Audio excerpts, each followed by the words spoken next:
Thanks for joining us. We're back with Inside Arabia. The 3D IMAX film Arabia gives us a glimpse into modern-day life in Saudi Arabia and also explores the history of the Arabian Peninsula as a whole.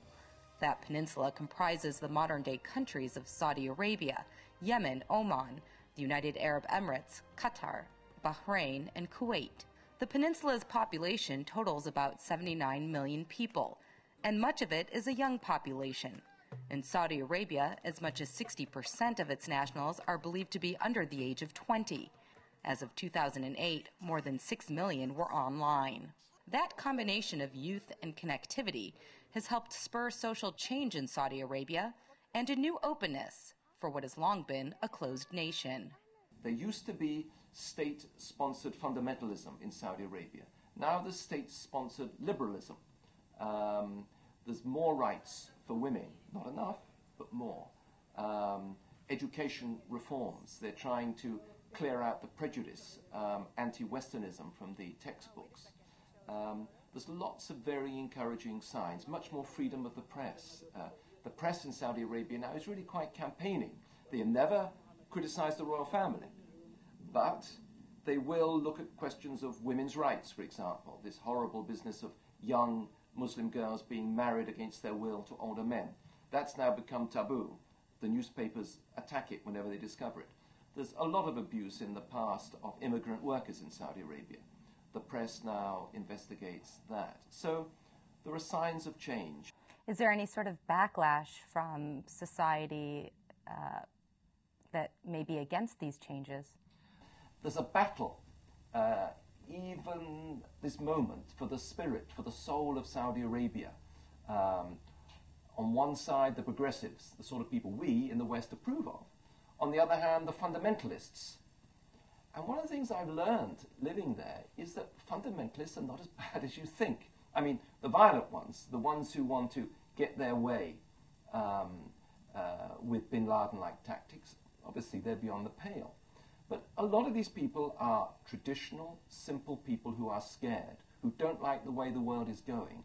Saudi Arabia is a major player in geopolitics.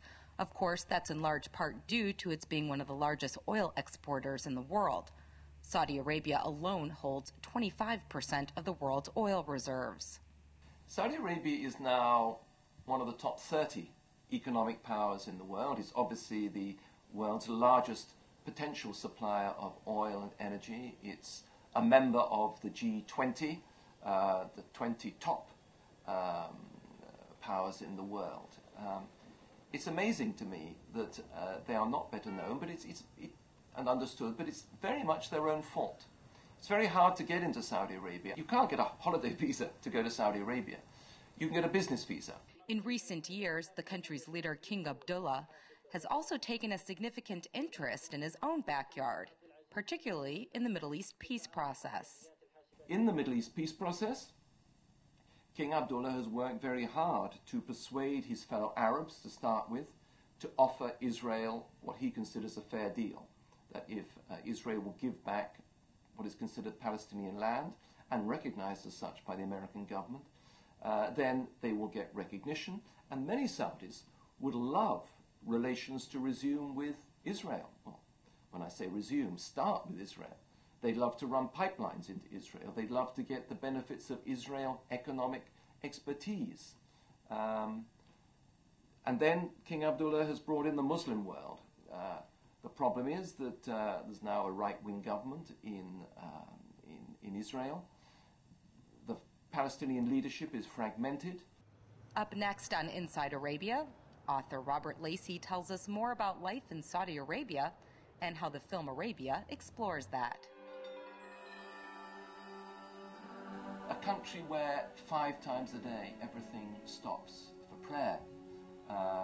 It gives you a sense of life's ultimate realities. Whether you're religious or not, you look inside yourself, the spiritual side of things.